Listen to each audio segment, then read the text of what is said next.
So my plan is to present a little bit about the NARM approach and some of the basics of that work, and then also to give you some information about the training program. So, I'm just curious, how many people here have not had any SE yet? That'll help me. So, 2. Okay, so most of you have had SE, which is, but I'll make it the information available. But I know you're familiar with SE, right? Okay. So the reason that I ask is one of the basic components of NARM is SE, but what I've done in the NARM work, which is really a kind of an outcome of many, many years of clinical practice, is made a non-regressive and non-cathartic, resource-oriented approach to working with developmental trauma, including the body, but also including the top-down elements that you're more used to if you've got, like, for example, a psychodynamic or a cognitive background, and integrating not only those 2 basic elements, but also a non-traditional understanding of identity. Because one of the things that I've tried to do in the development of NARM is to bring the body into the narrative, but still have a basically developmental, relational, attachment-oriented, and psychodynamically oriented model. That so again, I don't know everybody's background, so I don't know some of you, if all of you are psychotherapists or you come from different backgrounds. Not everybody's a psychotherapist. So in the book, which there are copies back there, that there's a whole section on the NARM in historical context where I really try to, and let me introduce, this is my co-author, Aline Lapierre, she's sitting right there, where we put the NARM work in historical context, really presenting where it's similar and what traditions it draws from, and also where it's different. So it integrates SE, for example, since most of you are SE students or graduates, but as many of you have already discovered, and what's really come clear to me in the many supervisions that I do, is that there's really difficulty in applying SE work, which is primarily shock trauma oriented work in terms of the nervous system, and applying that model to more developmental kinds of themes, which is a big part of most psychotherapists' practice, and the smaller part of what most psychotherapists get are shock trauma events. So if you're not clear what I mean in the distinction, that shock trauma is more a single event kind of thing, like a car accident or a fall or a surgery, whereas part of what distinguishes developmental trauma is one is that we're talking from pre-birth to well, at least until children leave the home, but if these things are ongoing. So with developmental trauma, we're talking about chronicity of events, where it's not just a single event, although any single traumatic event very early on also becomes developmental trauma. And those of you who've read or are reading the book, I've scoped that out in terms of understanding how those 2 different themes play together. So a big part of what I'll be presenting in the training is how to work with identity, which gets really distorted when there's early developmental trauma or even profound misattunement. And one of the basic themes that I work with in the NARM approach is how each of us has internalized the environmental failures that we've experienced, both in our identity and in the dysregulation of our nervous systems. So it isn't that, I mean, as many of you know, I teach SE. SE is a very valuable tool. I think it's the most powerful tool we have for re-regulating the nervous system, and you need additional understanding in order to be able to work effectively with relational, developmental, and attachment trauma. Because it isn't just it isn't just the nervous system that gets affected with that kind of trauma. It's our whole sense of self, our whole identity, and there's this continuous interplay of both top-down, which is, on the brain level from the neocortex down to the more the deeper structures of the brain, as well as from the body up. So you get both top-down information, which is all of the kinds of identity distortions that we hold about ourselves in the world, and we also get bottom-up nervous system dysregulation. So we want to be able to work with both of those simultaneously or alternately, depending on what's most needed. Now, psychodynamic work, which I also have great respect for, I have a great deal of training psychodynamically, but it didn't bring the body into the narrative traditionally, and it tended to be non-resource oriented. It tended to, many, or probably the majority of psychodynamic therapists tended to focus on problems and not resources and not strengths and not capacities. So in the developmental system that I've adapted, I didn't create these 5 basic character structures that now I call, or in the book we call, the survival styles, but the way they're held and the way they're presented and the way that I work with them is really quite different from the traditional bioenergetic understanding and the many different offshoots of bioenergetics that took those, what they called at that point, the character structures, and even though it was a body-oriented therapy, bioenergetics I'm talking about now, and many of the offshoots, it was cathartic, it was regressive, and it didn't understand the role of the regulation of the nervous system. So in NARM, I've tried to integrate the strength and the beauty of SC with the powerful understanding of psychodynamic, attachment, and relational themes that all of us deal with. So in that way, and it's not really an eclectic approach. It's developed out of its own, it's kind of been cooking for many, many years that I've been a clinician, and so it really has it's not like putting together a piece of this and a piece of that. It has its own organicity to it, and that organic product is what I plan on teaching in the training starting in February. So if you want to take a look at the handouts that we gave you, a couple of things that I'll reference. Whoops. Just turn that Michael. Okay. Oh, I thought it can't. I'm going to do this. Aline, could you get me one of those copies? I didn't grab one. Michael has given me one. Do you have an extra copy, or did we give all those out? Yes, we have. Okay.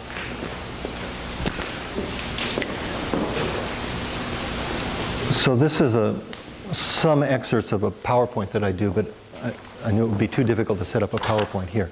So the very first page that you can take a look at it talks about the spontaneous movement in all of us is a movement towards connection, health, and aliveness. And that is both a philosophical perspective, but it has very profound clinical applications in terms of how we work. Because those of you who know my work know that when people see me work, they say, well, it doesn't look like you're trying very hard. And that's a pretty, and it's true, because in the NARM work, what we are working with is this basic life force issue, this basic movement towards health. And what we've done is that all of us, having incorporated the environmental failures that we've experienced into our own structure, then continue to act in ways in the world that continue that environmental failure, except now we've internalized that process. And then, of course, we find people who resonate with our own internal difficulties, and we join up in relationships with them, and off we go. And so it gets very difficult, you see, when those of you who work with couples and you come in and you've got two people who are really relating primarily, or I don't know about primarily, but to a great extent through their survival styles. And and there's always some truth in what they're seeing and saying, but there's also their own particular dynamics that are in play. And we all, as human beings, have an incredible capacity for finding people who resonate with our split off and unresolved issues. And that's part of the challenge of relationships. It also makes relationships a really powerful crucible for dealing with those if you have that option. So there's a developmental framework that again, that the basics I borrowed originally from bioenergetics, because it really is a very powerful model for human development. And in bioenergetics, as was typical in those times, they were very pathologizing in their nomenclature. Those of you who are familiar with that kind of work, they used to talk about schizoid and oral and psychopathic and masochistic and rigid and this again. And so you had your choice. You could either be schizoid, oral, psychopathic, masochistic, or rigid, or some combination of that. I don't know why this keeps falling off, but it's not. You want to check, get this on there right?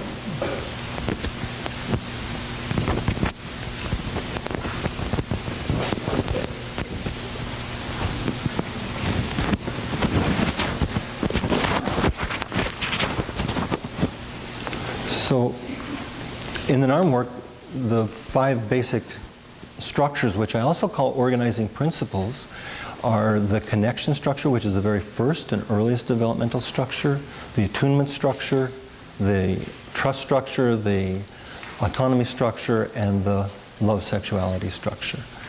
And these all correspond to certain ages of development. So for example, the connection structure develops when there's some kind of environmental failure pre-birth to the first 6 months of life.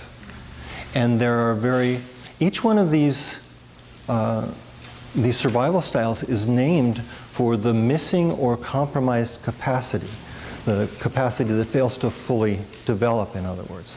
So you can see that even in the nomenclature, there's a non-pathologizing orientation, is that these are the compromised resources. So what people who have experienced early trauma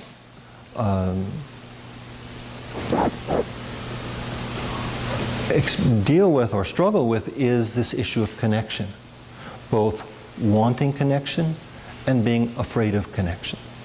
And that, on some levels, that same theme affects all of us. It's a human issue, but it's a very big issue. So for example, the connection structure includes individuals who use dissociation as a primary coping mechanism, and so as a result, they're disconnected from their own bodies. They're the kind of clients who in SC, if you ask them what they're feeling in their body, they can't tell you, or it makes them anxious to even begin to go there. They're also, the other side of that same coin is that they're socially isolating, so that too much human connection or too much connection with the body is actually overwhelming for them. And so there are many different aspects to that first developmental structure which we talk about in the book, but because part of what they're dealing with is profound boundary ruptures, but there's also the thing, as we'll look at in a few minutes, this distortions of the life force, is that for people with the earliest trauma, the life force has become the most distorted. In other words, their trauma was so early that many of these people with this coping mechanism never fully embodied. They never really made it to this planet. So some people with this survival style stay in their heads, and they're the real thinking types. But there are others who literally live in the energetic field, and they are not, they're not comfortable on this plane. They're comfortable in ethereal planes and on, tend to be spiritual seekers and often have highly developed gifts, but also because, well, for a variety of reasons, including the boundary difficulties, is that they're unable to filter stimulation from the environment. So that's one of the reasons why they maintain a lot of emotional distance from other people, because they're easily overwhelmed. And so that's the first structure. The second structure is the attunement structure. So the missing or compromised capacity is attunement, which has to do with the capacity to be able to know what it is that you need, the capacity to be able to express those needs without undue shame or guilt, and then the capacity to be able to tolerate expansion and abundance. And for those of you who were familiar with some of the earlier work, like this particular survival style does develop around some kind of attachment rupture or nourishment loss, so that there's often some kind of early hospitalization, either of the mother or of the child, some kind of way that early attachment dynamic got disrupted. And so they never got they learned the protective mechanism that this particular survival style developed was to learn to need, some of you will relate to this, learn to dial down their needs to need only what the environment had to offer, which meant that they learned at a very early age to dial down their needs in a significant way. Now, both of these both the first and the second structure, as with all the structures, there's always a bodily and nervous system component. So for example, the first structure, the connection structure, fits those people that we call the global high intensity activation structures in SE. But that's just looking at the nervous system. But so in addition to that, they have split off a tremendous amount of aggression, and it tends to be turned against the self in the form of shame and self-hatred. And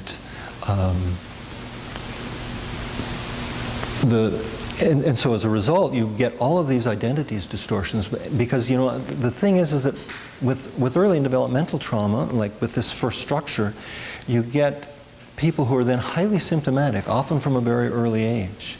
And so this, oops, is this going again? It's okay? No? It just went off again.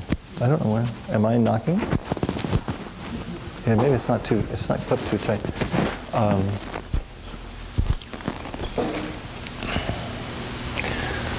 So they end up being highly symptomatic. Like these are for those of you who finished the SE training, these are the syndromal people. They often end up with migraines, chronic fatigue, fibromyalgia, all kinds of anxiety, depression, struggling with these syndromal kinds of themes. And you can't just deal with them on a nervous system level. For one thing, as you'll see when we get to the piece on integrating and working with the distortions of the life force, is that there's more involved when you're dealing with developmental trauma than just completing fight or flight. Now, that's a really important and powerful understanding for shock trauma, but for developmental trauma, it only takes you part of the way. And so we have to be able to work with both the nervous system piece, which is highly dysregulated for these early traumatized individuals, as well as with all of the identity distortions, which create its own, what we call in the NARM work, a distress cycle, where you get, this continuous loop of, we can start often with the nervous system dysregulation, which creates identity distortions, which then creates more nervous system dysregulation, which in turn creates more identity distortions, and you get in these what we call the distress cycle. And you need more tools to work with that than just the nervous system. And the whole relational piece, if you break down, you can see it's the NeuroAffective relational model, because in SC we don't talk so much. We talk about resonance, but we don't talk much about the relationship. We don't talk about transference and countertransference things. Because the focus is primarily on shock trauma, whereas in NARM, when you're working with early developmental trauma, you have to take into account both the nervous system element, the affective or emotional element, and the relational piece. All of those are really important. Otherwise, for many people with this structure, it can actually reinforce their perspective of disconnect if you're not able to meet them on a human level.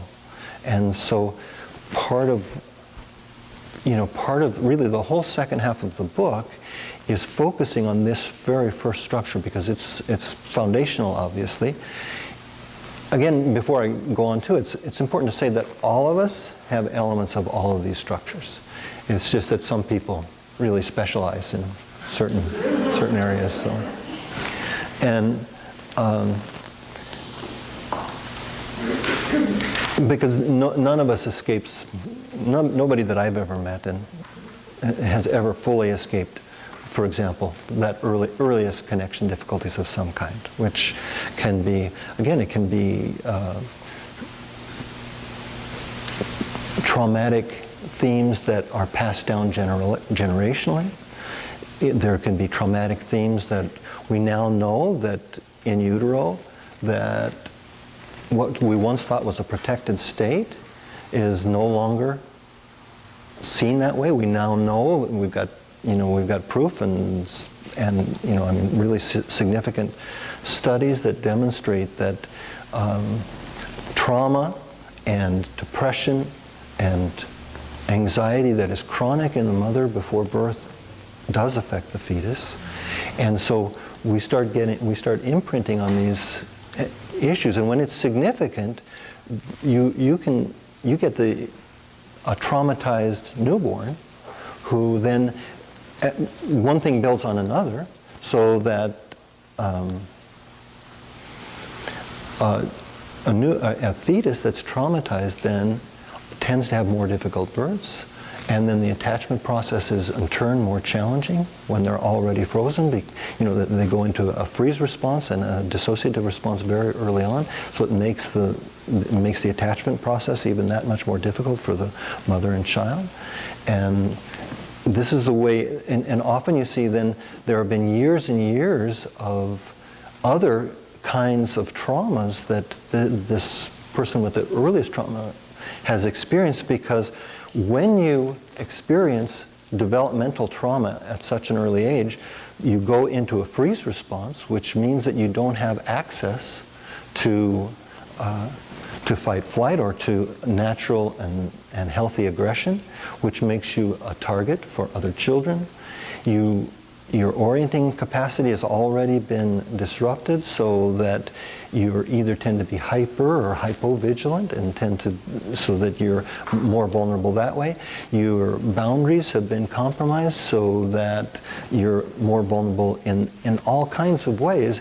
And then by the time they get to your office when they're 30 or 35 or 40 or even 25, there have been significant life trauma, one thing building on another.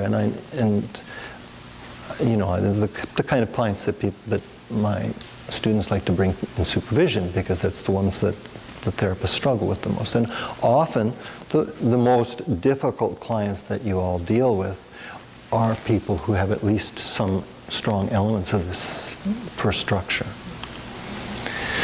So then the primary coping mechanism for this first structure is dissociation. And notice I'm not calling it a pathology, because it's not a pathology.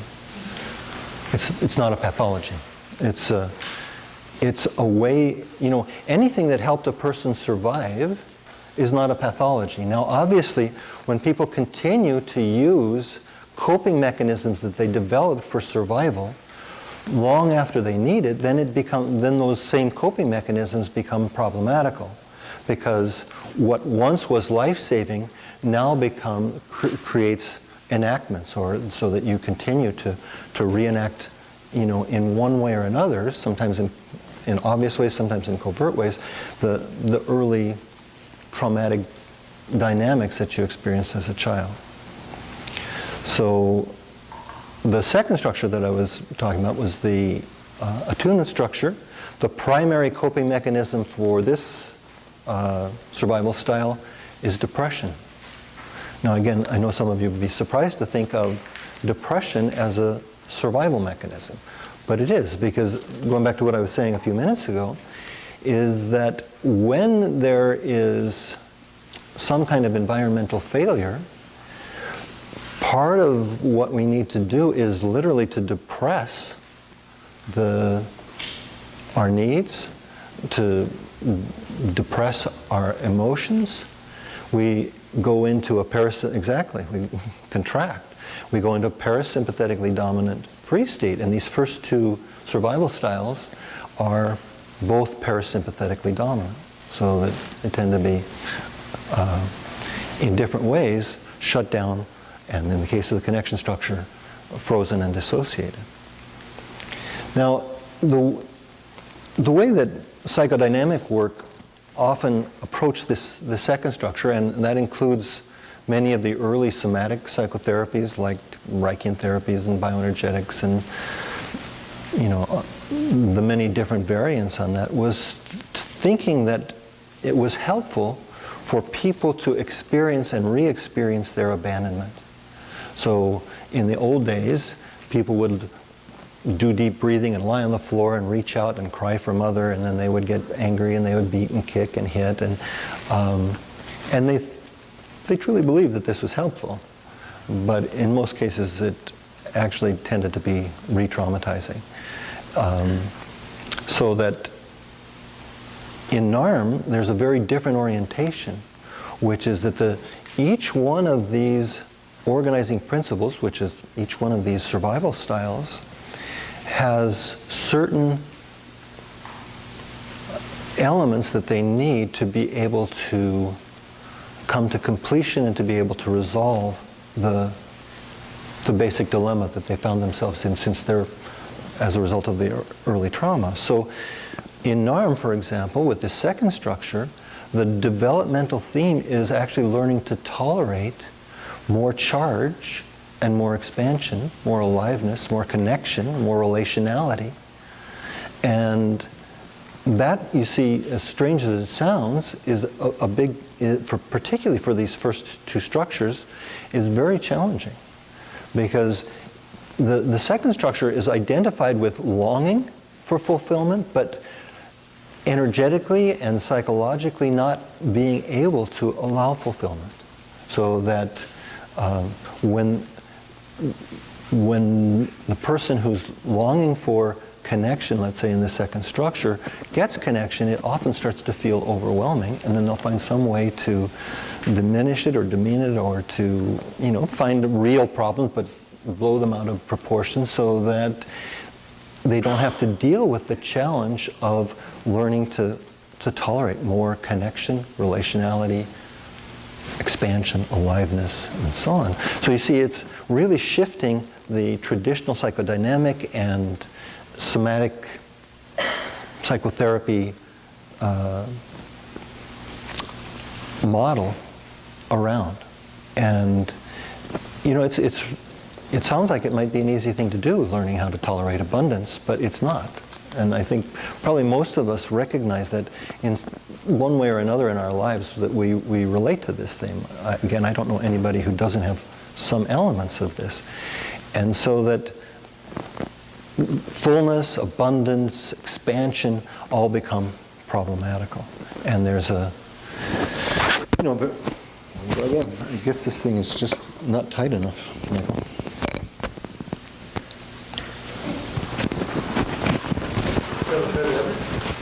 Yeah, do you have another one? Because this thing isn't quite.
Okay. So with this trust survival style, where challenges come for them is that they are in some ways impressed or emotionally coerced into playing certain kinds of roles in their family. So for example, and here the key difficulty for this particular survival style is that they're often rewarded for selling themselves out. So what that looks like, for example, is the child who becomes the confidant to the parent, or the child who is used as a pawn between the two parents. They end up getting a lot of power, seemingly, and they're rewarded for this role, but they're rewarded for selling themselves out, basically. And again, it's like, as this particular survival style, because on the extreme end of the spectrum, this is what in bioenergetics they used to call the psychopaths, because there is that element in its extreme form. But again, all of us have some elements of this trust structure, but because they can be so hard on other people that many therapists have difficulty having compassion for the struggles of this particular survival style. And they can be difficult. They can create all kinds of, they tend to act out rather than act in, which is the first two structures tend to act their aggression in. The third structure tends to act out their aggression onto the environment in different ways. Again, I'm sure all of you have some clients or friends or relatives who fit into this category.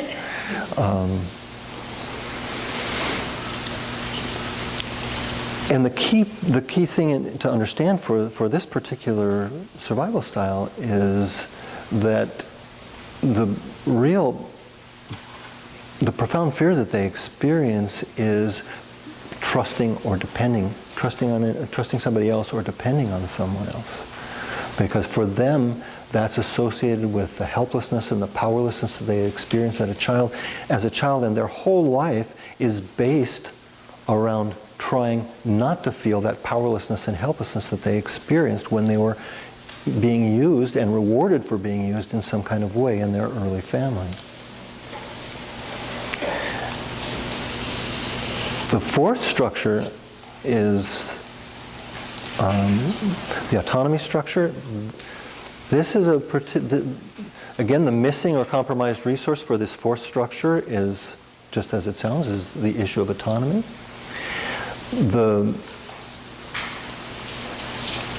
experience as a child for these people was often that they were felt invaded, controlled. Somebody always knew what was best for them. They were on the receiving end of anxiety when they tried to individuate, or they were on the receiving end of threat if they tried to stand up for themselves. So they've experienced either the threat of abandonment or the threat of being crushed, or both. And so as a result of this, they've given up their sense of autonomy in a direct way. And so you end up with people who are very pleasing and sweet and nice on the surface, but underneath, often even unknown to them, a very deep resentment and anger. So you have a superficial yes and niceness, and a very deep-seated no. And these tend to be very nice people, and they're actually the most difficult for therapists to work with. And ones that I spend a lot of time in supervision on, because one of the ways that they've survived is through covert holding out. So they can't stand up for themselves. They've got these either controlling, invasive, manipulative, or threatening parents, or some combination thereof, and they're not able to express their autonomy openly. So they hold it deeply. And there's this basic message to the environment is that, and particularly to the parents, which is that you may have my body, but you're not going to get my soul. So that, and this becomes a very big issue, because despite their seeming niceness, you never know where they stand, or where you stand with them. Now when we're talking about as adults, because they're placaters, and they go along and they appease, and there's this tendency when you're in relationship is that they won't, with somebody who's strongly in this survival style, is that they won't stand up for themselves in the relationship. They'll either make their partner so miserable that their partner has to leave, or they'll just disappear one day because they don't like confrontation. They don't want to stand up directly, so they'll only stand up indirectly. And it's the same thing in the therapeutic process, because they've learned to survive by giving people what they think is expected of them. And that it presents a big challenge, because many therapists do have expectations on their clients, and particularly on these clients. And even if you don't have expectations, or a program is the way they, in their inner world, the way they experience that, even if you don't have a program for them, they believe you do. So, and they will actually try to evoke that in you. So you get in terms of a projective identification process where, it's kind of like the client at the end. So do you have some homework for me? Or that you'll have a very good session, and then they'll say, so what should I do? And they're looking to pull that out of you. So here's the dynamic, is that internally they're paralyzed by their own internal contradictions. So they've got this push-pull thing of yes, no.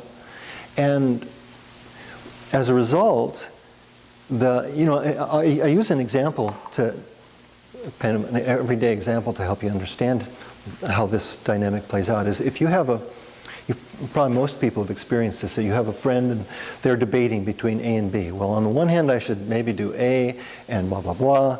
But then, B sounds like pretty, and then they'll tell you and you watch them going back and forth between A and B and A and B.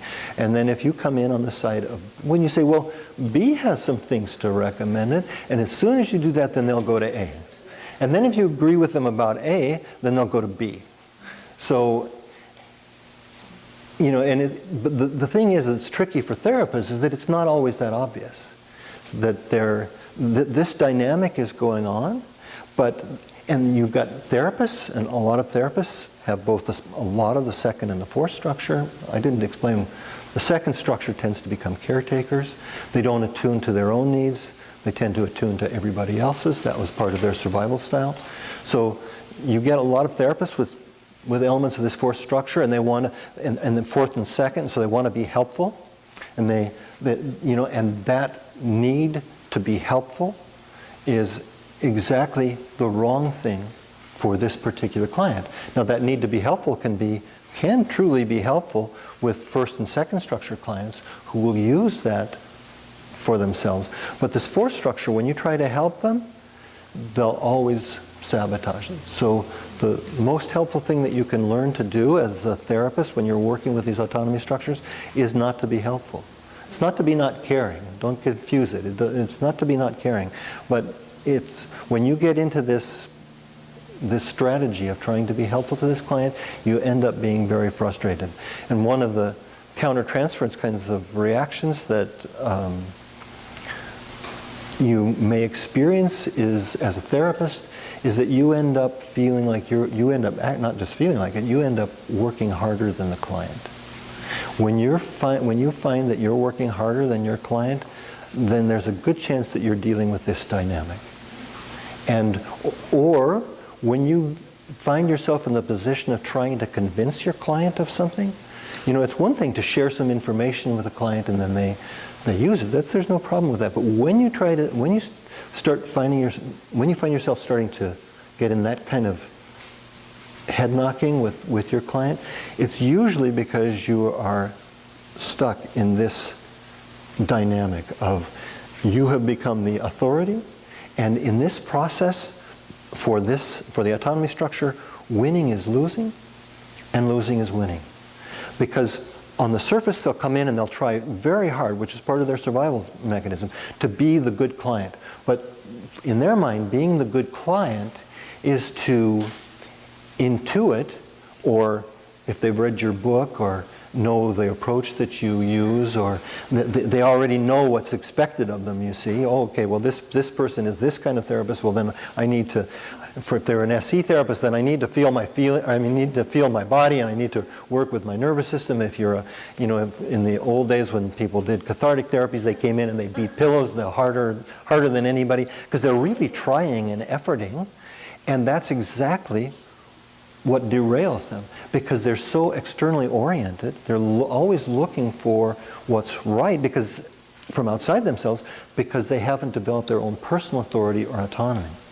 And so anytime that you get prescriptive with these clients, in other words, in some way telling them, even making recommendations or telling them what to do or trying to be helpful, all those things, they tend to explode in your face. And I'm sure there's many experienced therapists that know what I'm talking about, that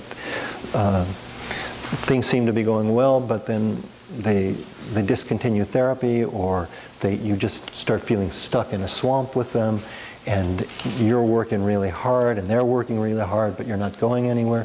Those are all indications that you're dealing with this fourth or autonomy structure. So again, one of the organizing principles then in working with this structure is to help them begin to experience their own autonomy. And you do that by not taking sides in their internal struggle. As a matter of fact, the best way to work with it is to be able to hold their internal structure and reflect it to them without taking sides. And you see, the thing is, as a therapist, that's why it's so much less work for you than when you're in your own autonomy themes and working so hard to make something happen for this person, and you're stuck and you're not going anywhere. So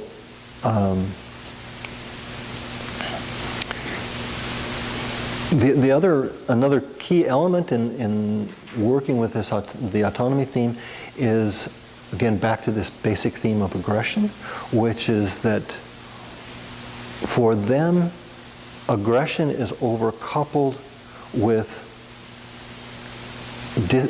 loss of relationship, with all kinds of bad things. And so they tend to get other people to feel the aggression around them. Like in a group, for example, when you're doing group therapy, they're the clients who are talking about, you're all sitting around, and they're talking about a relationship and how they're being used as a doormat. And everybody else in the group, and they're not in touch with their anger at all, and they tend to complain and whine and do the kind of poor me thing, and they're talking about this, and everybody else in the room is getting angry. You see, because the whole group becomes a container for the aggression that they're not able or comfortable feeling, because for them, aggression meant loss of love. And then the fifth survival style is the love sexuality survival style, and it's the only one that has two primary resources, as it sounds, love and sexuality. And one of the developmental challenges for this survival style is to integrate love and sexuality, so that we will see different subtypes in each one of these survival styles has different subtypes, but in this fifth structure, you've got people who tend to be more identified with their heart and tend to be more romantic, and others who tend to be more identified with their genitals and more sexual, but they have a hard time integrating love and sexuality. That's what, depending on the various life themes, for some people it may be quite hard for them to open their heart, because this survival style develops out of heartbreak. And also out of often sexual shaming and other kinds of themes that go on developmentally. So that one of the key symptoms that we see with this fifth structure is that as they get into a relationship and as the relationship lasts or continues, they'll either shut their heart down and then act out sexually with somebody else, or they'll shut their sexuality down so that they end up feeling maybe romantically or heart-based but not sexual with their partner. So you see this basic split that's then acted out. So that's just a very basic overview of these five survival styles. But one of the things that I developed in NARM, which is again really important and very fundamental to how the NARM work differs from SE and differs from other somatic psychotherapies, is that each one of these survival styles you see develops as a way of protecting the attachment relationship. And that's a really important thing to understand. And if, for example, that's why you can't just, if for example somebody was abused as a child, physically, sexually, emotionally abused, which is obviously a very common theme in different degrees, and the abuser was a parent, from the child's consciousness they cannot experience aggression towards the parent. It's too threatening. So that they'll tend to turn their aggression back against themselves. In doing so, they protect the attachment relationship, but at a great cost to themselves. And so, for example, when we're working with, and in some ways all of these different survival styles reflect at least misattunement and sometimes much worse.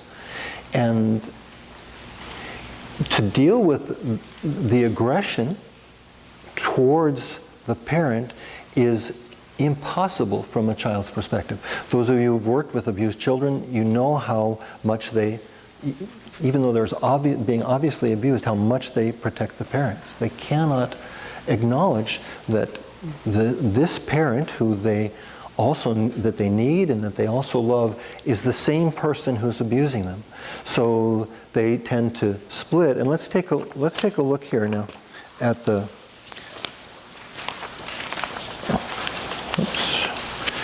distortions of the life force. It's this one.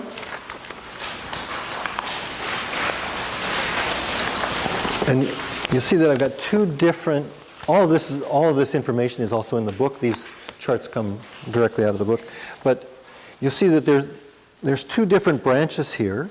One is a shock trauma branch, and you can track it up and see that what's needed there is the completion of fight-flight. And that's what we understand in SE. But you see with developmental trauma, you can't complete fight, particularly the fight response against the parent upon whom you're 100% dependent, and whose love you need. You can't acknowledge that that person who you love and who you need is the same person who's abusing you, and as a result, the aggression gets split off, and commonly, it gets turned back against the self, so that you end up then, as a result, getting all of these kinds of distortions of identity. So self-hatred, low self-esteem,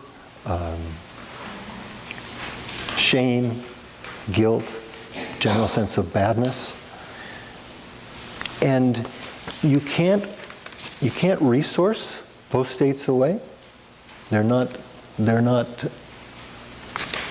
available for resourcing, because you see, they're not just, there's a big nervous system shutdown piece with it, but when SE students try to resource that, it doesn't work, because you're not able to access that fundamental aggression that is so threatening. So there are many ways to help your clients work with this, but just working on a nervous system level isn't enough. Now, we can ground our work in the nervous system, and that's always very useful, but we need to understand this developmental and psychodynamic piece in addition, and particularly this theme of the need to protect the attachment relationship. And that, the implications of just that piece are really huge. That this theme comes up constantly. Whenever you're working with profound distortions of identity with your clients, you're going to be, when they have really low self-esteem, when they're depressed, when they're filled with shame and self-loathing and self-hatred, whether it's obvious or not so obvious, there is always this theme of protecting the attachment relationship. So, and I see therapists struggle not knowing how to work with that, and finding that the therapy grinds to a halt sometimes because you don't know how to address this, because this need to protect the attachment relationship comes out in many kinds of subtle ways that is, if you don't know what to look for, you're not able to recognize it in the therapeutic process.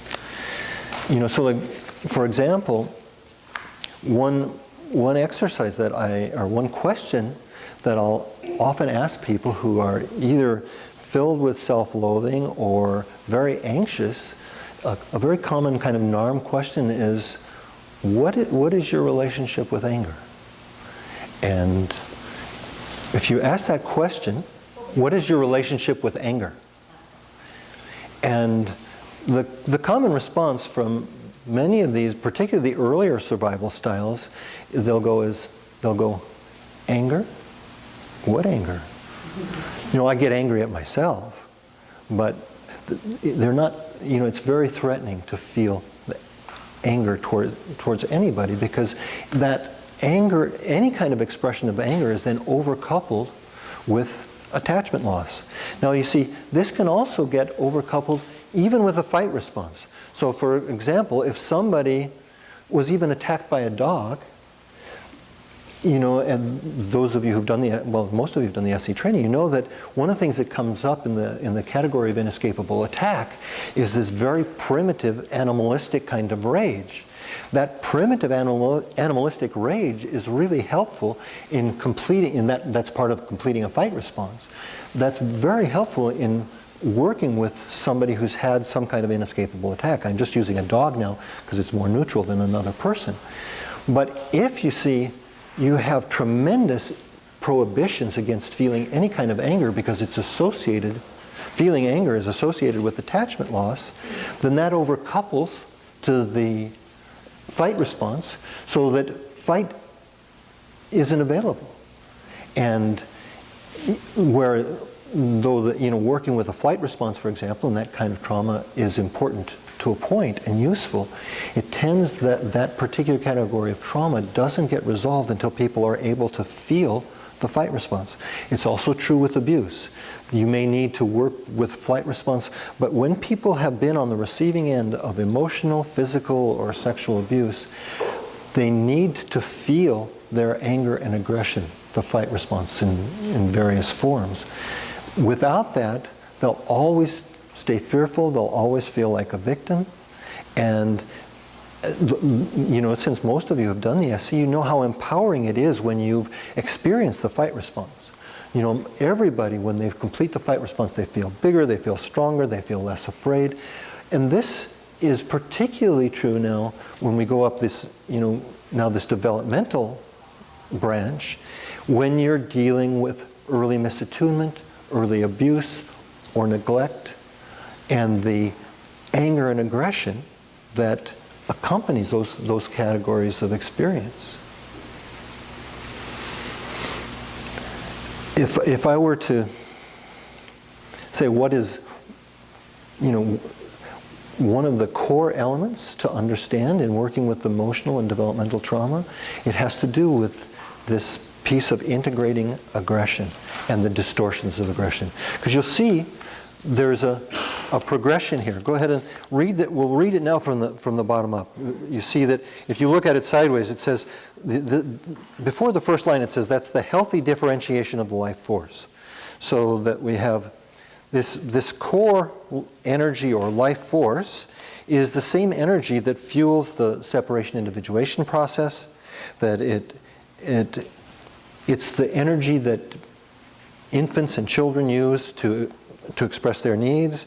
It has to do with healthy aggression, which that word aggression tends to be, in some people's minds just associated with anger, but it's not. Aggression by the early ethologists like Conrad Laurence was just that capacity to move out and impact the environment. And so when then you see the next differentiation, it's not a distortion yet, is you just have expression of needs, and then when there are unmet needs, the infant and or the child will protest. That's the sympathetic branch of the nervous system starts to ramp up. The protest and the anger is at first just a signal to the environment to respond. And anybody who's raised a child knows that children don't have to be taught that this is part of the basic toolkit that we all get, is that and a healthy child will protest when his or her needs are not being met. Now, at some point, and depending on the situation, for some children, you see, the protest will be met with threat. So the protest then becomes dangerous from that perspective, in that the environment becomes even more threatening. And maybe it was just neglectful, but now it becomes, actively threatening. So the child, even an infant, learns to respond pretty quickly to that kind of threat. Mommy or daddy or somebody in the environment gets angry when the child starts to fuss. So the child, with a profound implicit relational knowing that all children have, senses that it's not safe in this environment to feel that, to express that, and so they'll shut it down. And as soon as that happens, then you see there's this process of the anger and the rage, but the threat is of the attachment loss is so profound that they can't feel that, and then you get this splitting and projection.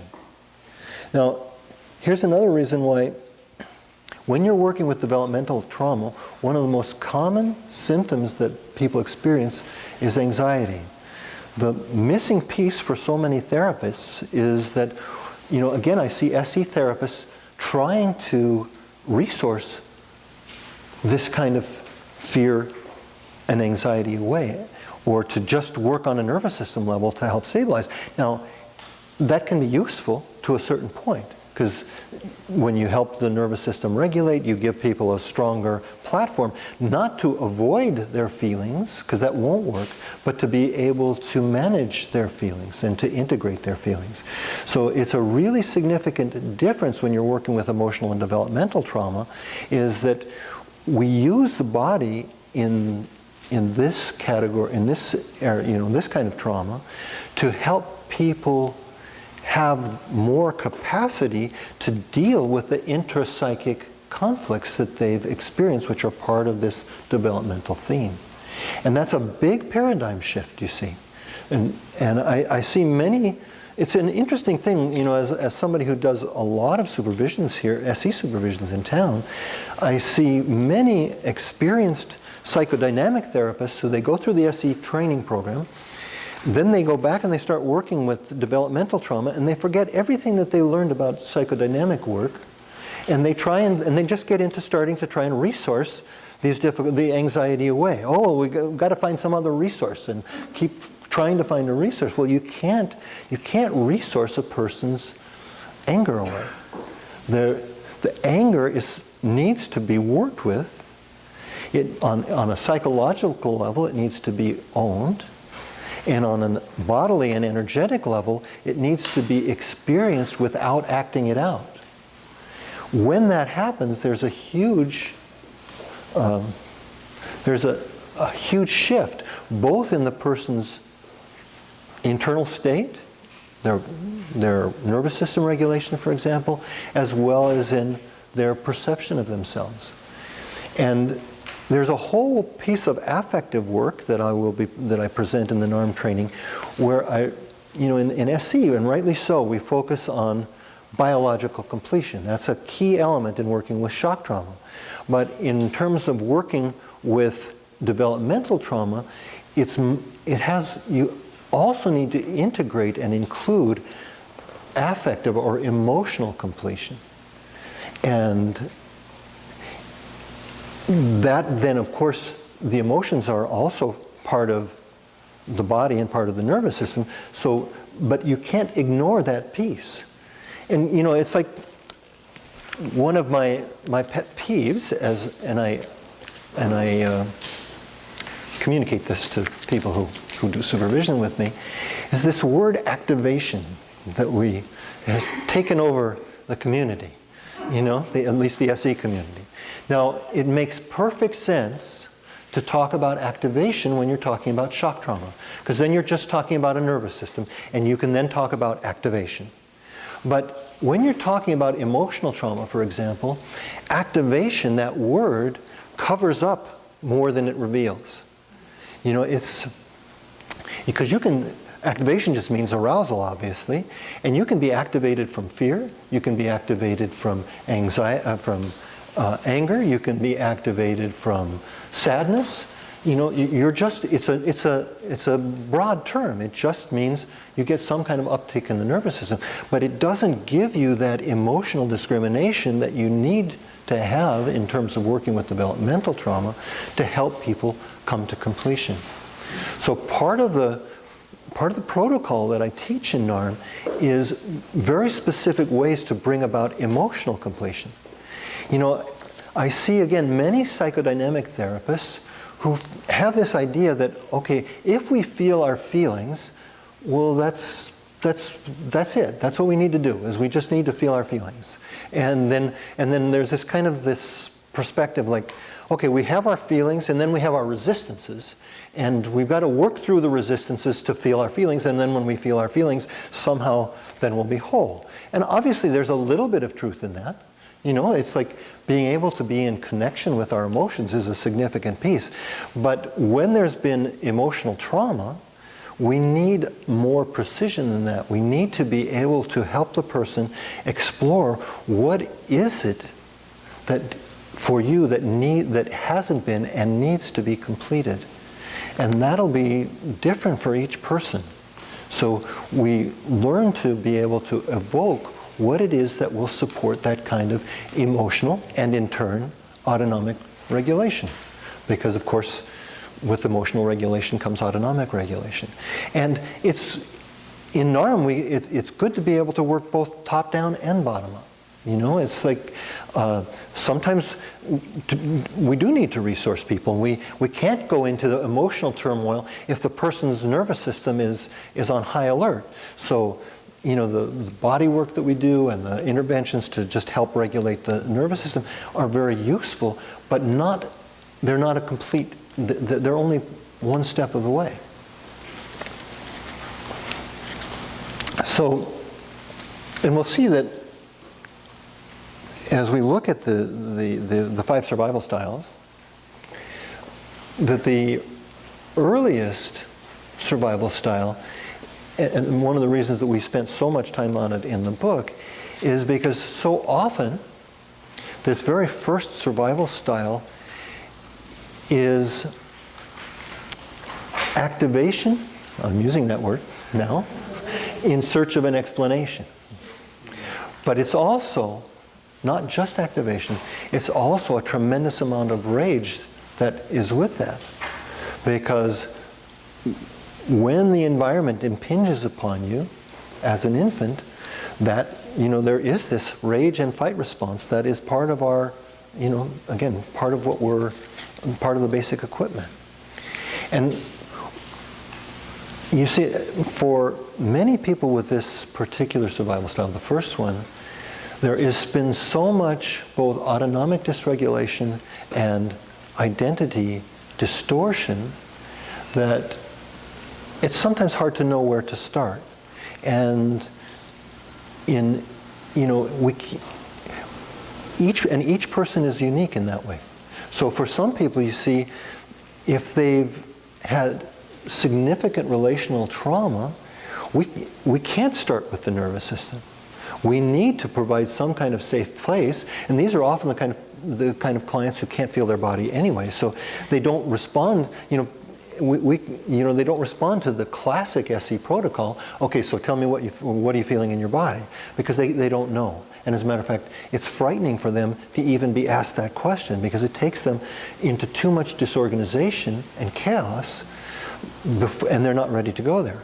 On the other hand, with other clients with the same structure, they need, part of the very basic attunement that they need from the therapist is the kind of autonomic regulation that they never got early on. Because in some cases, let's say in cases of neglect rather than abuse, it was the absence of basic needed elements that created the trauma, not the presence of an overt threat. They just didn't get what they needed, which creates its own kind of threat. But it becomes a nameless kind of threat because, and as we talk about in the book, it becomes a threat in search of an explanation. And obviously the world is threatening enough that in reality there's enough danger out there that if you're already highly anxious for a variety of reasons, which I've touched on, a couple, that it's not hard to find things out there to worry about. The world is not a safe place, It's only a relatively safe place. Right here in Victoria's house, we're all relatively safe, but we're not nobody's ever absolutely safe on this planet. So but you see that when there's been early trauma, particularly this first structure, the world is experienced as primarily a threatening place. And this sense of threat will come out as phobias, as chronic anxiety, as a tendency to withdraw and isolate, trying to find safety and security but not being able to. So for you as the therapist, then the therapeutic challenge is different. They need to learn how to regulate autonomically before they do too much of the relational piece. They're the kinds of clients who, when psychodynamic therapists only have the relational piece to work with, it can actually be re-traumatizing to these clients because they're not ready to work with the transference relationship. They haven't gotten there yet. They need some basic attunement on a nervous system level to help them get to the place where then they can start to work more relationally. So the working, that'll be on the tape. Working with the connection style, not surprisingly, is going to be the very first segment the very first 3-day segment that we'll be doing. Because, it actually requires more than 3 days, but we'll start developmentally. The rest of the training doesn't necessarily go in developmental order, but this is so foundational for all of us to one degree or another. That if we don't know how to work on that level, it's very easy for us to miss our clients and to be thinking in terms of later stages of development and not this fundamental experience of not having been welcomed into the world, or having been welcomed into the world with pain or with some kind of experience of profound rejection. Regardless, and that can come even when the parent's intent is quite benevolent. It can come from prolonged birth. It can come from trauma that the mother experiences while in utero. Like one of the studies that we cite is the study of pregnant mothers in 9/11 who were then diagnosed with PTSD, and then their children, their newborns, were also, and they did this both through psychological and biological testing of the mothers, and with the newborns just took the biological markers, but these newborns had all of the biological markers of their PTSD mothers. So we know that, and this same, the study is from Yehuda et al. They also did another study of children of Holocaust survivors. And we see the intergenerational trauma piece, that children of Holocaust survivors, as many of you know, are often very symptomatic, and without any of the necessarily overt trauma experiences that you would expect that would then lead to that kind of symptomology. So it's an important point. Also in the early part of the training, I work with the whole theme of intergenerational trauma because it comes up for this very first survival style. There's another piece in the book that we talk about called traumatic symbiosis. And what Margaret Mahler called the dual unity, when before 6 months, basically the child before 6 months is feeling all of the mother's states. So if mother, it's not, and it's of course part of an attachment dynamic, but it's more profound than just the gaze. The attachment people focus, and rightly so, on the gaze. That's a very important piece. But there are many other elements. We make the case in the book that the attachment dynamics actually begin in utero, and they're on a much subtler level, having to do with energetic and emotional connectedness and the gaze. So, the attachment people have done really good work with, their split screen things where they really track both. It's new to you. So the Beebe and her, the Daniel Stern group in the East Coast really developed this fascinating kind of material where they were tracking infants and mothers, and you can watch the infant responding to the mother immediately in the mother states. And they also tracked what happens to the infant if the mother, and they were focusing on the gaze, but as I said, it's more profound than that. But they tracked what happens to the infant when the mother's gaze was primarily depressed. They tracked what happened in the infant when the mother's gaze was primarily dissociated. And they tracked what happened in the infant when the mother's gaze was primarily angry. And these had very chilling impacts, of course, on the developing infant. So that, again, these states get communicated even if there's no overt. I mean, I know it's not necessarily good news, but but it might also help you understand some of the dynamics that you and your clients struggle with, is that they come into play whether we like it or not. And being able to recognize the reality of this level of experience, and also having tools to be able to specifically work with these early relational and attachment dynamics enriches our therapy, both personally and work that we're able to provide then for our clients. So these are all elements of what we'll be addressing in the training. So I thought I'd just leave, and I'll talk specifically about the training in a few minutes, but I thought maybe there might be some questions that have come up for you in the course of my talk, and if so, speak up. Yeah. You said something at one point about not being able to, you can't resource someone. You were talking before that the aggressive part splits off and whatnot. You can't resource them. You can't resource away intrapsychic conflict. Oh, okay.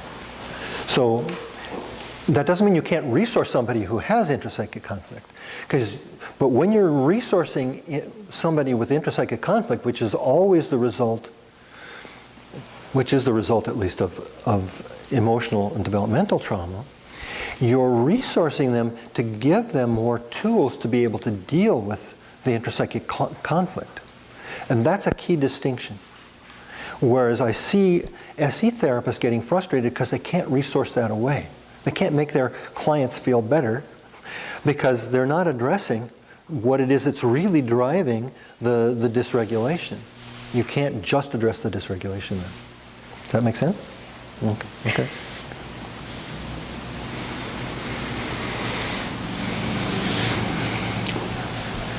Any other questions?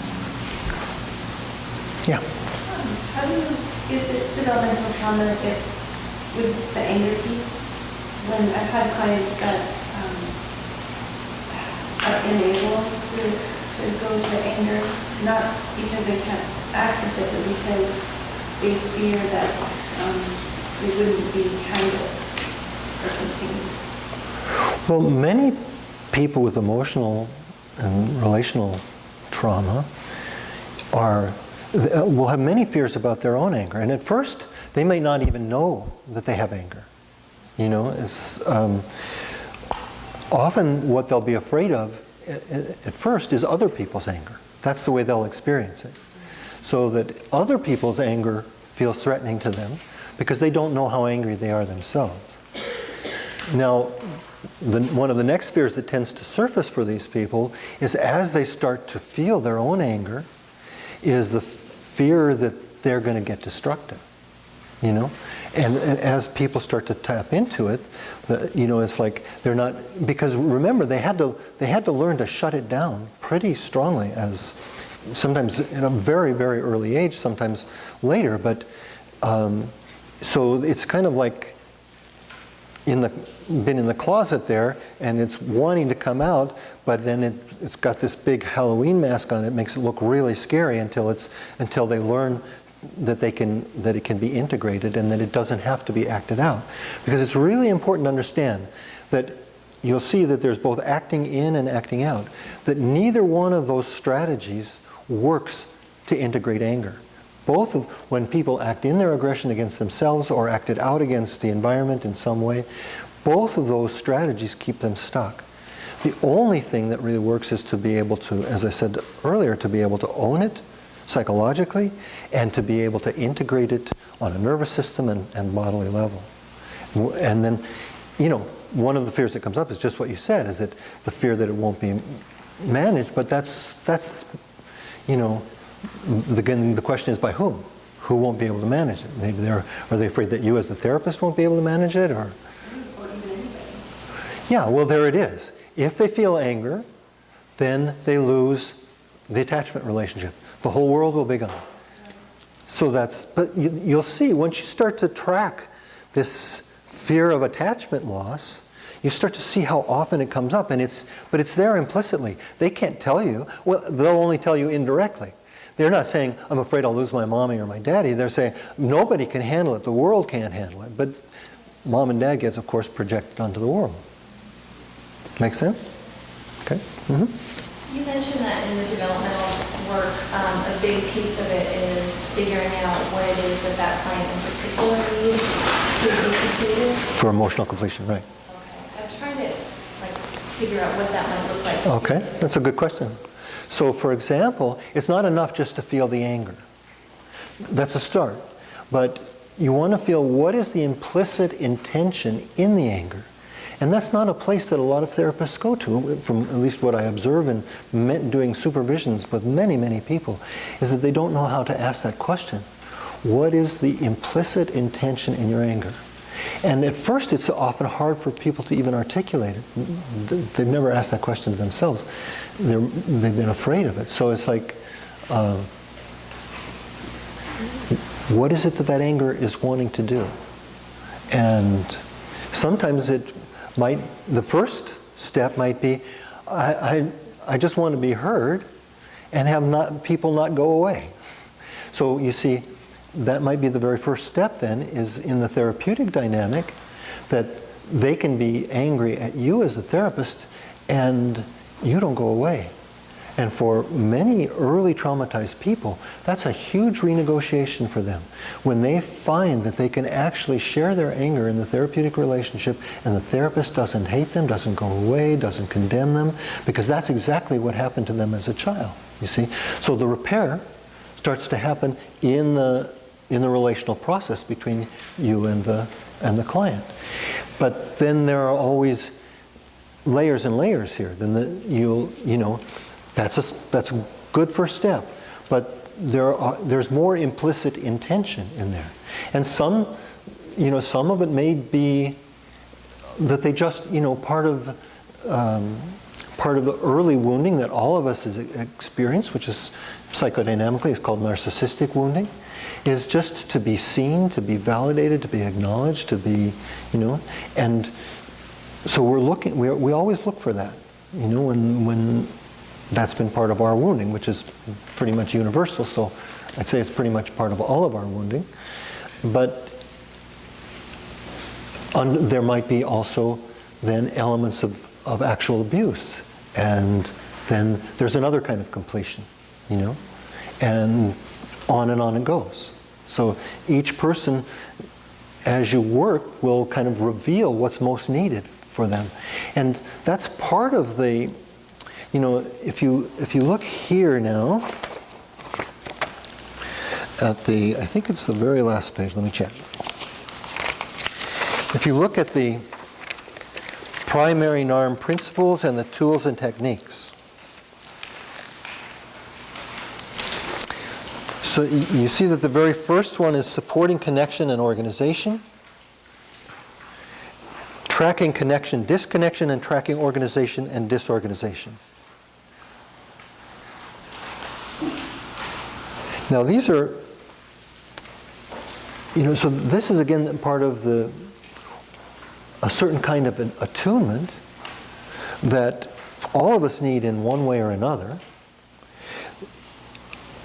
And those therapies that just focused on everything that went wrong, actually, as we talk about in SC, but it's also true with developmental therapies, if they just focus on all the problems or everything that went wrong, they can actually create more disconnection and more disorganization.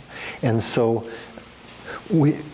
this dynamic will be going on in our clients regardless, but it's our job as therapists to be able to ask the right kind of questions that help them evoke those areas of organization in their nervous system, in their psyche, in their emotional range that bring organization and connection, and a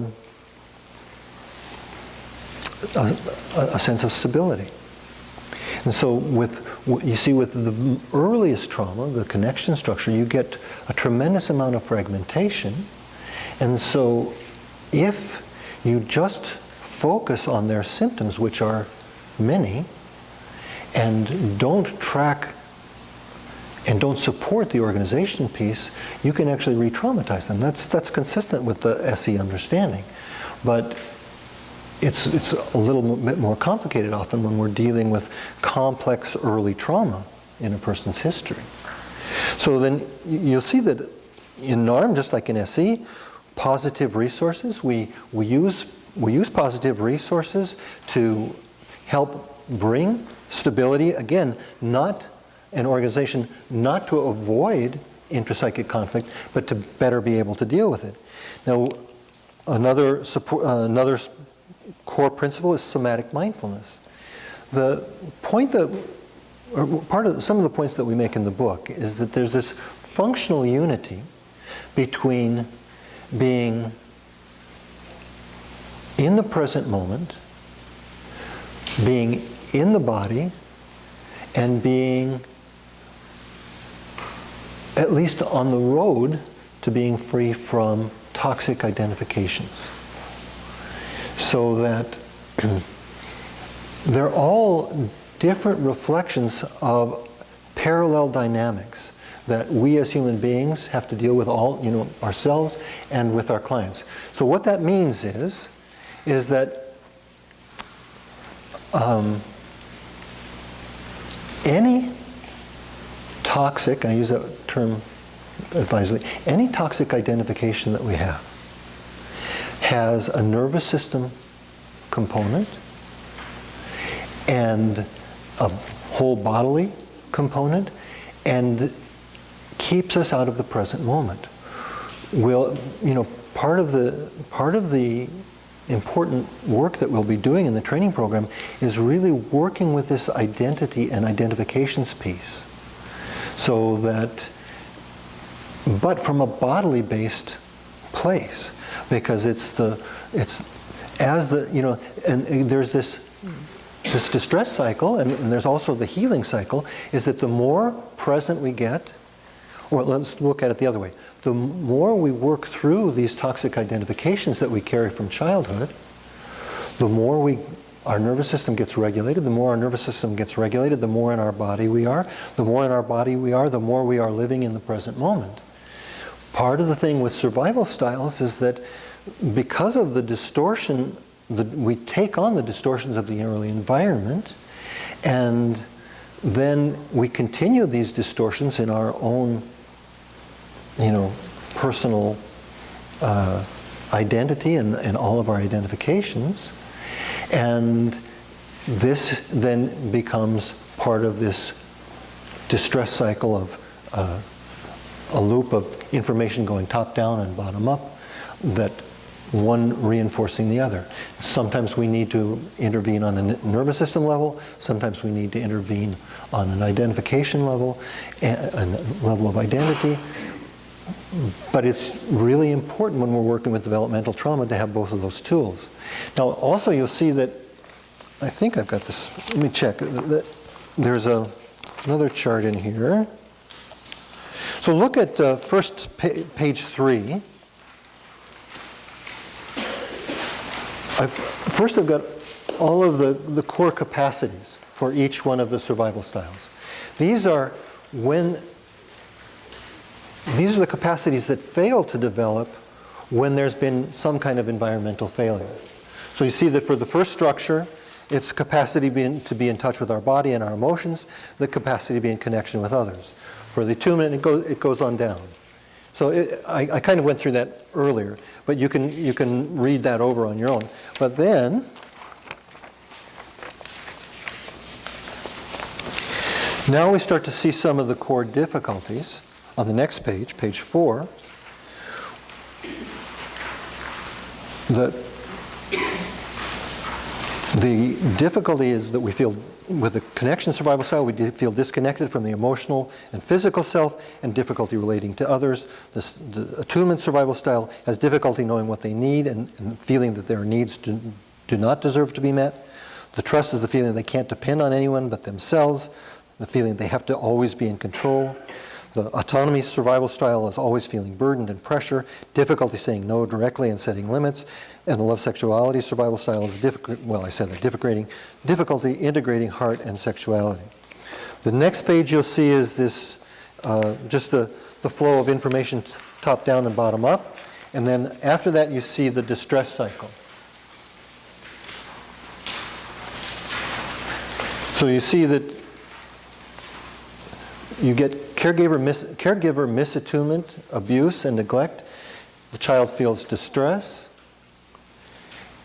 And as we talk about in the book, children cannot see themselves as a good person in a bad situation.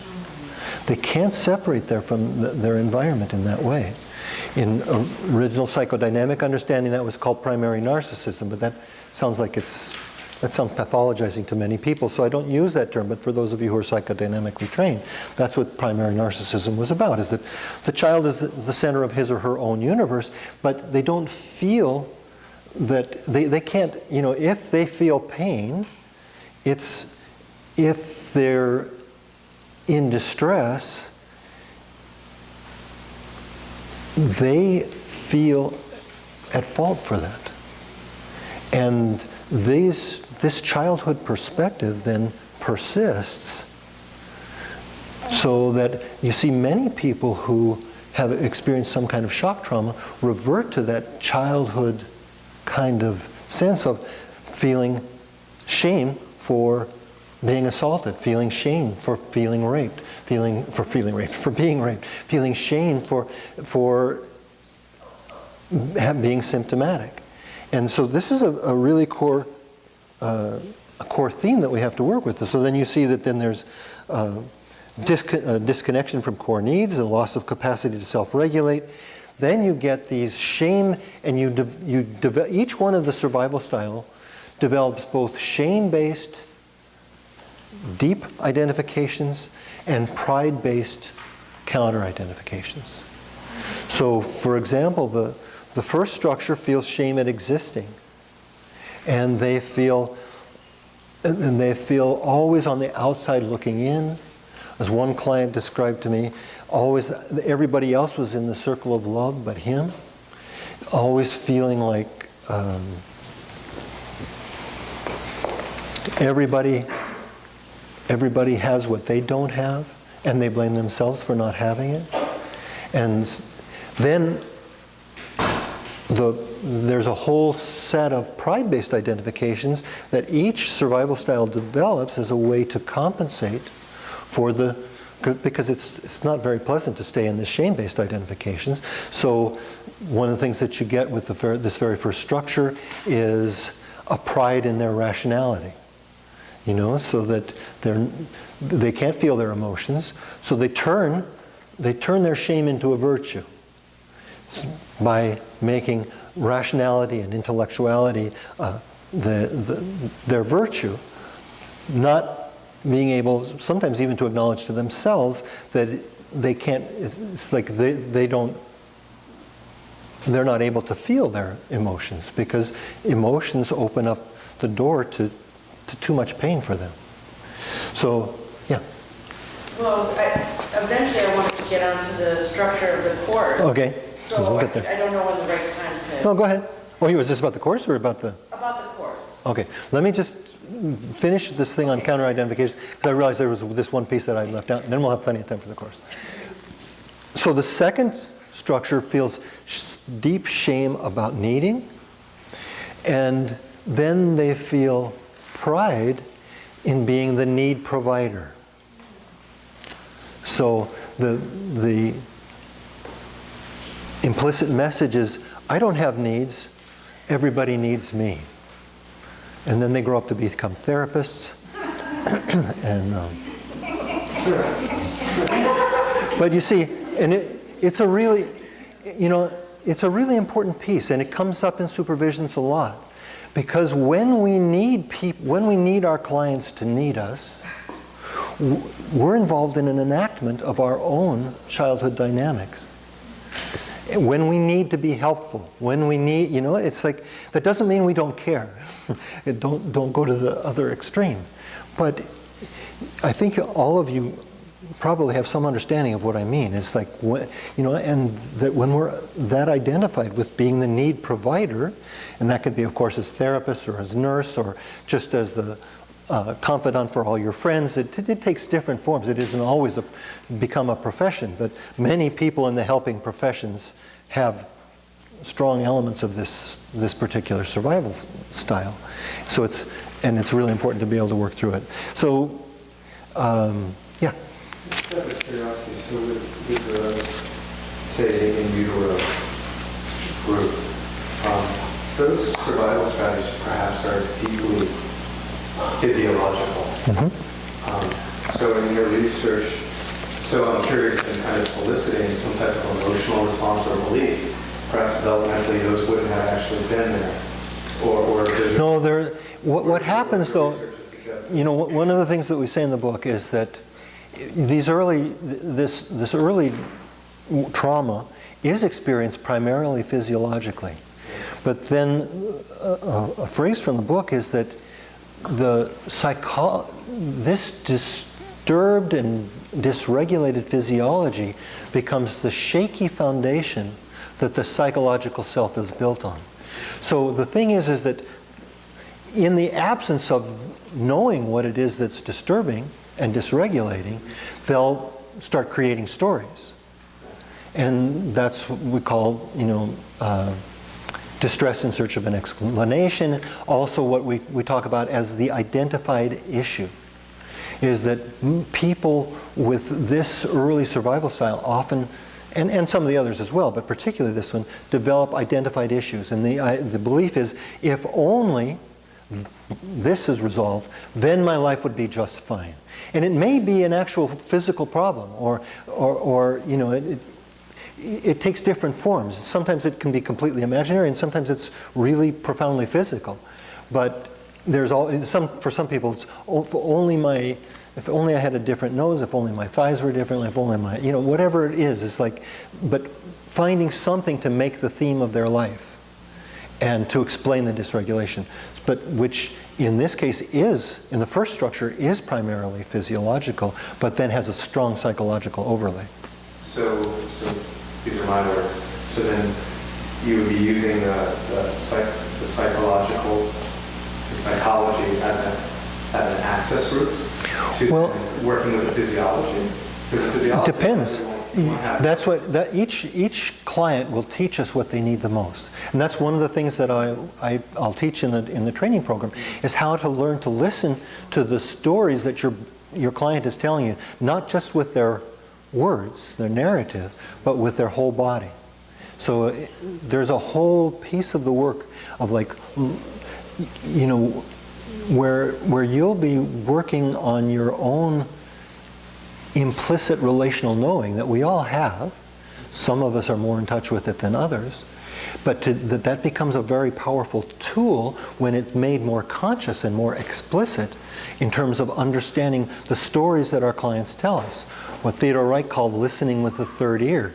I mean, that was one, he was a psychoanalyst, but that was one perspective on it. It's like, but the body, you see, all of our bodies has this very powerful narratives that when we are more attuned in our own body, we are able then to be able to decipher the cryptic, nature of the messages that we're getting. So it's very hard in a very short period of time to give you a full flavor of that. I'm going to take the last 15 minutes and talk more about the program. But, yeah. I'm just curious about the core needs. It seems almost like it's stages of development. It is. Right? Okay. Yeah. So if you're saying connection is like up to about 5 months to neuro. From in utero to 6 months. Sort of yeah. Conceptually. So would trust be at about 2 to 5? Yeah, there's no, but 2 to 4 is what we say, but of course it's a theme that goes on, right. Particularly in all through childhood. All of these themes do. So yeah, they reflect developmental stages and specific time periods. Okay, so here's each one. My question then. I Okay. just want to make sure. So then if there were, say you had a parent that it's not gross violation, but just had difficulty with, regulating what they're passing on to their children, and there's indiscretions of unmet needs and connection, but it's not really, my sense is that, I'm just trying to see if this is kind of right, is that, like say, if when in your certain age, it was really the unmet need was the strongest, that's where perhaps would be the predominant person staying place, but all of them could be affected. Yeah. Your connection, your attunement, but say trust was like the big Yeah, because like, as I was saying, some people they didn't have the earliest trauma. They didn't have, maybe they got their needs for nourishment and basic attachment were met. But as they start to get older, between 2 and 4, then they get into becoming, the repository for the parents' unmet dreams, for example. And it can happen in all kinds of subtle ways, Like a very common theme in Southern California is parents wanting to be the perfect parent. And in parents wanting to be the perfect parent, then of course you've got to have the perfect child. Because a less than perfect child is a reflection of then that meant that you're less than a perfect parent, and that's not possible, that's not conceivable. So you see, you can get this trust structure even in what's seemingly very benign situations. But the child learns to give to the parents what he or she, what the child anticipates the parent wants from them, in that way. But different than the way the autonomy structure does it. They develop a false self, they blow themselves out to become this idealized image that the parent is needing. That's one example. So, the training program. Did you have... We have the book. Yeah. Why should we take the course?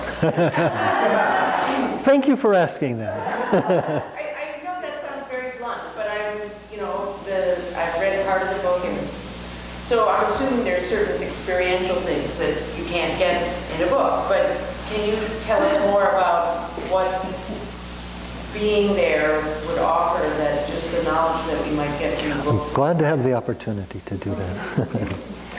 Yeah, because it's been really interesting in terms of how many, like putting this book out there. Both Aline and I have gotten all kinds of emails from all over the world, from people and from clients, people, not therapists, but people who've read it and recognize themselves in what? Lay people, yeah. They're not necessarily clients. Potential clients. So, just joking.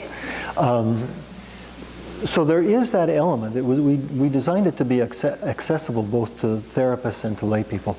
But there's only some very brief kind of how you actually work with this. And there's a real, you've experienced my work on many different occasions, and any time that I wasn't working just with shock trauma, I was doing NARM work. And so it's learning that particular kind of what other people describe as delicate and attuned style that you can't just get from a book. And go ahead. So I'm a very nuts and bolts person. Will there be demos? Will we be doing work in triads, or all that? Because that's my it'll be the same. Yeah. So I just wanted to know. It'll be a similar model. It'll be demos. Oh, it'll be lecture, demos, triads, dyads, depending. Again, the experiential piece is very important. That learning to recognize these themes in your own structure and how they've affected both your identification on an identification level as well as in your body. The experiential piece is really important. Plus, there's just like learning SE, there was its own special language. This work has too its own special language that, I've got people in this group who've done supervision with me, and they've experienced how so often it's not just knowing the overall concept, but how to translate that into a way that is really impactful in the therapeutic process. So languaging. The language that you use to interact with your client. Yeah, exactly. So there's that piece. And there's the opportunity to experience directly and go in depth with each one of these survival styles, as well as to experience how the therapy actually, you can only get a vague sense in the book of how the therapy actually unfolds. It's just a little thing here and a little thing there. Okay, that's very helpful. Thank you. Okay. But yeah, I was in the first generation of SE teachers. We were the first group that actually, there were people who trained before us, but we were the first group that actually finished. And a lot of the structure of how SE is now presented came from the early group of teachers, including myself. And so, not surprisingly then, this is a structure that I've worked in. I've been teaching SE for 15 years. It's a structure I founded the Gestalt Institute many, many years ago. It's the same structure, pretty much the same structure that I used in teaching Gestalt all those years ago. So and I use it because it works. Yeah, because you need both. You need the cognitive piece and you need the experiential piece and the modeling, that you'll get, and all those elements. Yeah. Just having researched and known that you and I guess that it's going to be mainly didactic. No. Okay. No. That's the difference between this work and some of sensory motor work. Sensory motor work, they don't do experiential, they do role play in this. And in this part, the experiential piece is just as it is in SE. It's a crucial part of learning to do this work. If you don't experience it in your own system, you won't really get it. So it's not, I couldn't sit there and talk for 6 hours a day. I'd be dead. And well, actually what I probably meant to say was Then you move to touch work, non-touch. Will there be, you incorporate that a bit in using the pressure release? I incorporate that, and Aline is the expert in the touch piece, and we were talking today about how we might integrate it, and the curriculum is so full that we talked about maybe doing for those people who are particularly interested in doing a psychologically based touch. Now, Kathy Kane is brilliant, and she does, she's taught many people to use the touch, but her orientation isn't psychological. And if you read the chapter on Emma that Aline wrote, that you get some exposure to a psychologically based touch work. And we decided to offer, there will be master classes for those people who want to continue and specialize in certain areas, because even there's 4 3-day blocks per year for 2 years. You'll get all the basics of the NARM work, but there will be some people who want to specialize in certain kinds of things. Like I'll do a master class in working with personality disorders, for example. That'll be a master class. Aline will do a specialty training in a psychologically oriented touch, the NeuroAffective touch, which is what she developed. How does that differ from Kathy's work? Well, Kathy's not primarily psychological. She's working physiologically. Yeah, I mean, it doesn't mean, of course, that psychology doesn't get touched, but that isn't her, as I have known Kathy for a long time, that's not where she puts her attention. She's working on, helping the physiology. So, and it really is different to put touch in a very strongly psychological framework.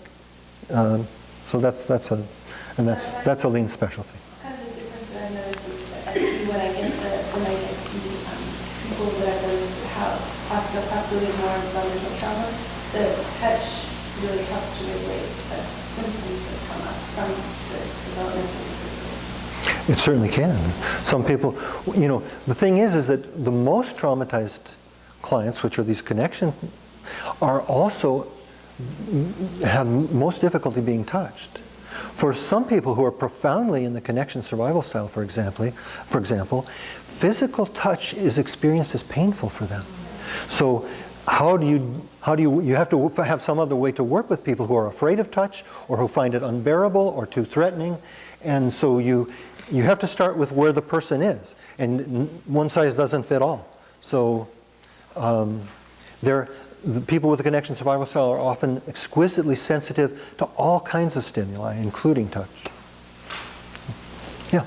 I see it's very sort of like, we've talked a lot about working with individuals. I work with a lot of teenagers and their parents, like teenagers with addiction and family problems. Mm-hmm. So I'm wondering, in terms of working with the family and the intergenerational and, gently helping the parents see their abuse and neglect and how this is a co-created event. Mm-hmm. But do you do much of this work with families?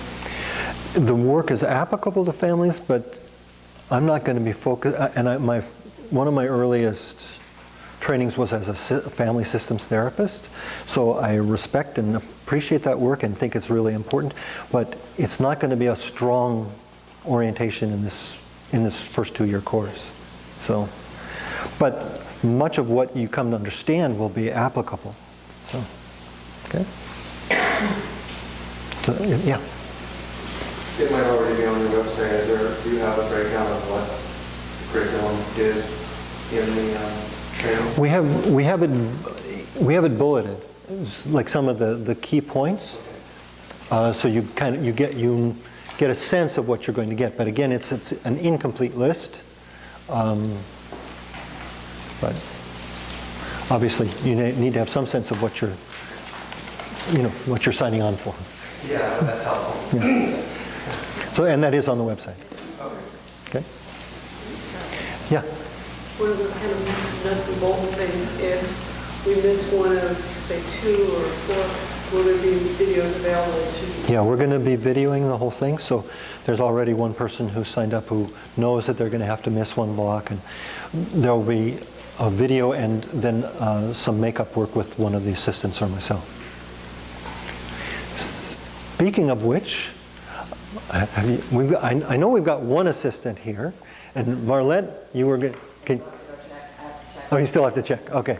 Well, we have one definite and one possible assistant, Marlette and Victoria, if you know, many of you know them, so they'll be assisting me. And Aline will be helping out in this first training, and then actually, just as we did in SE, the second training, I'll be drawing on some of the people from the first, and that's really how SE got going. Is that, you know, we trained and then we assisted, and then it just kind of went like that.